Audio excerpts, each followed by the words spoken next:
Hi, and welcome back to the channel. It's me, Old Emo Dave. I'm here with 11's MTG, and we're watching some more Paper Pioneer Live.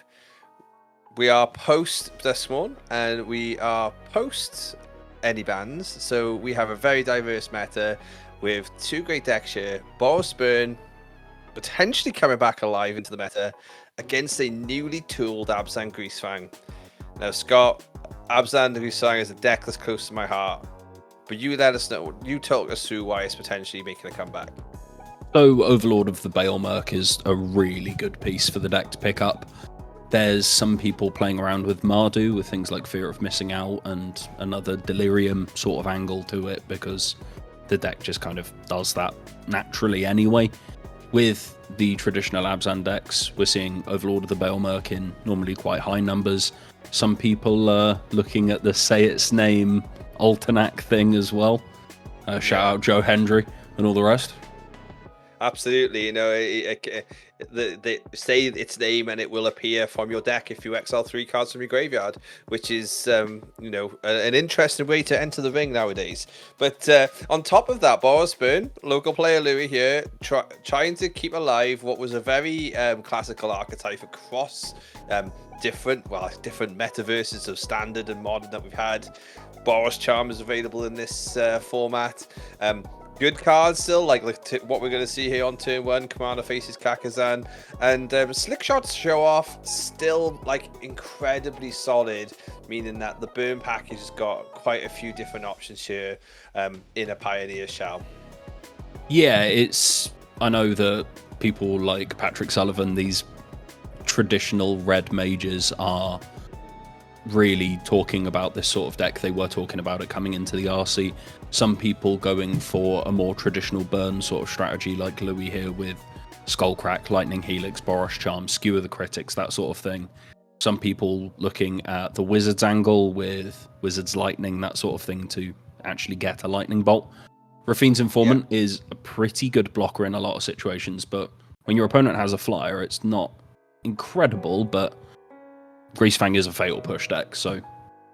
Yeah, exactly. A strong 2/3 flyer. Fatal Push is available.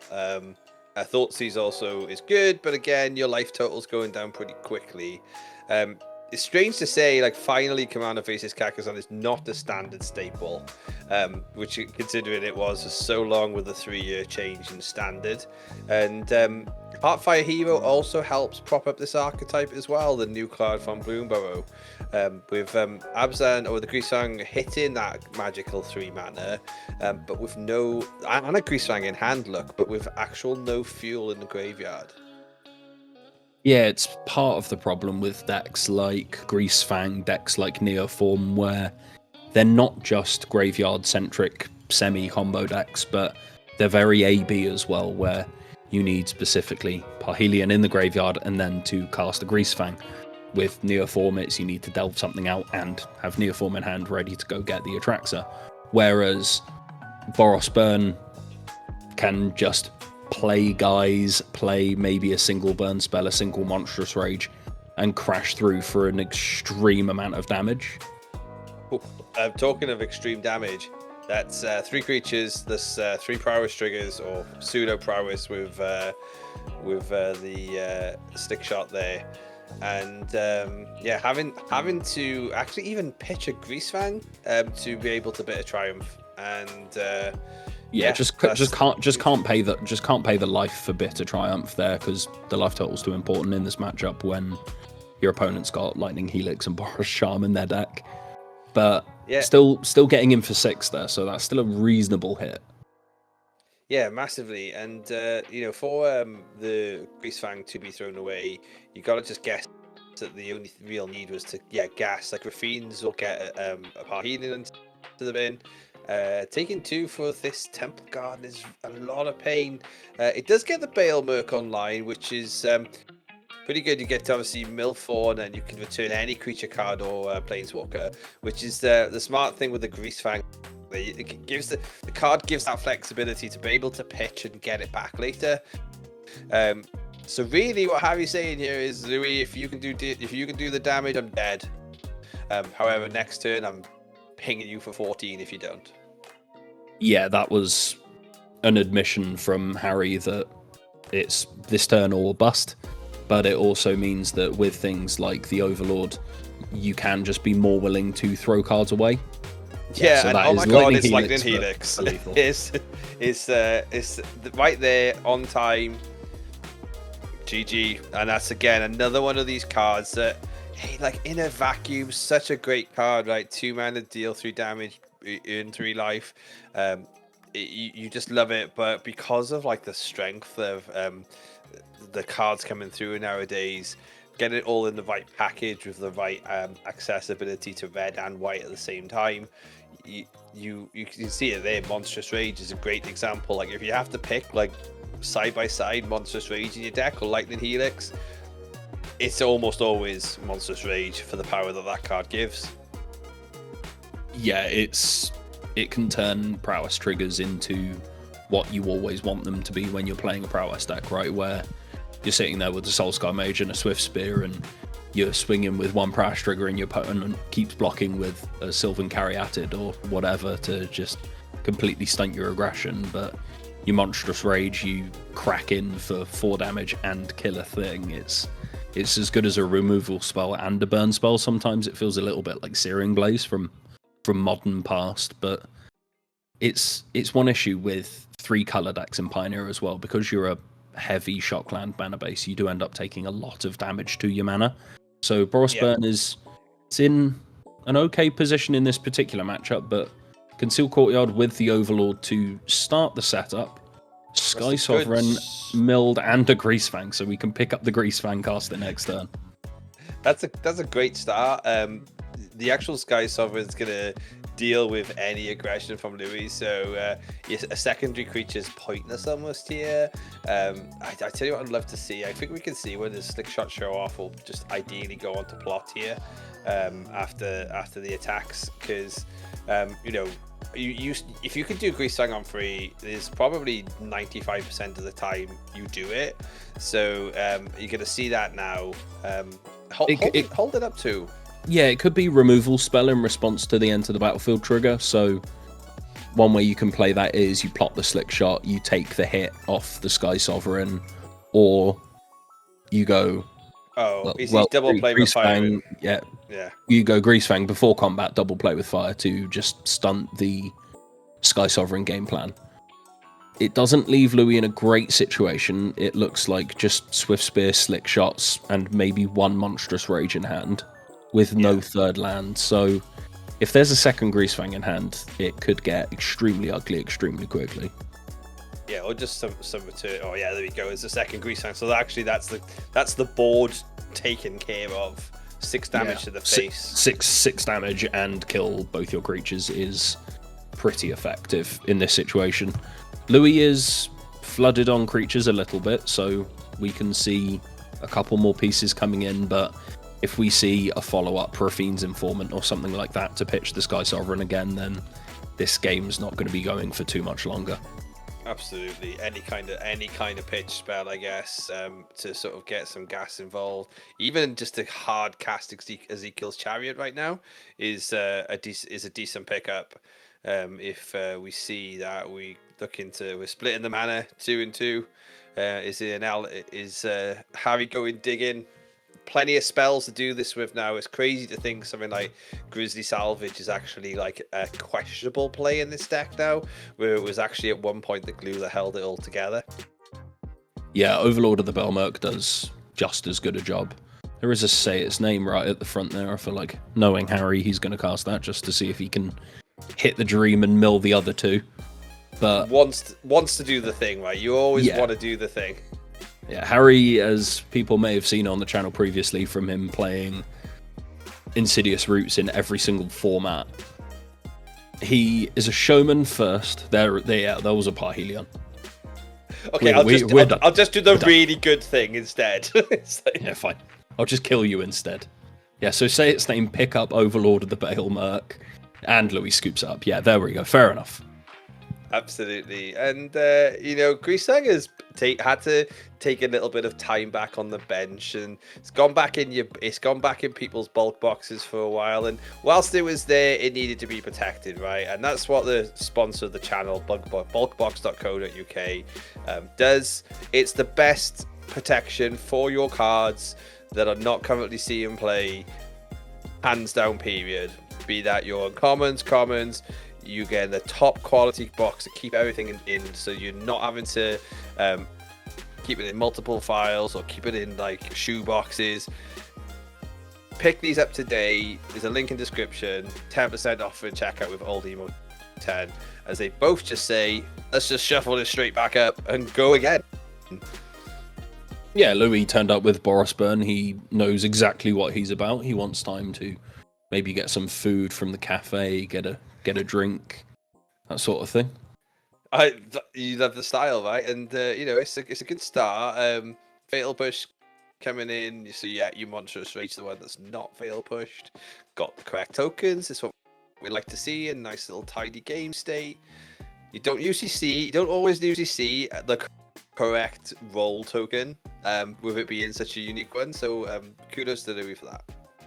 We'll have to record me playing my standard prowess deck at some point, as I have a custom monster roll token because I've played that much Monstrous Rage since the card was printed.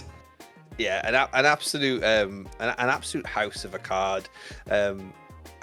Literally, unless they like reprint something or print it again with like a 3+0 and trample and death touch, I don't think this card's ever getting. The ceiling of this card feels incredible.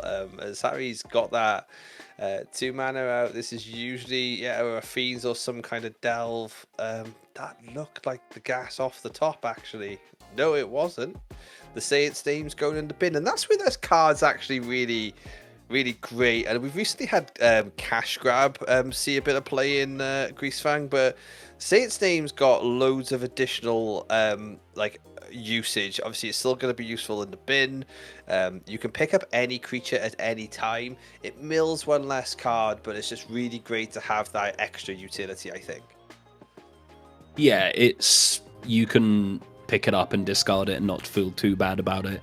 Casting it, as we saw in the previous game, is absolutely fine to do.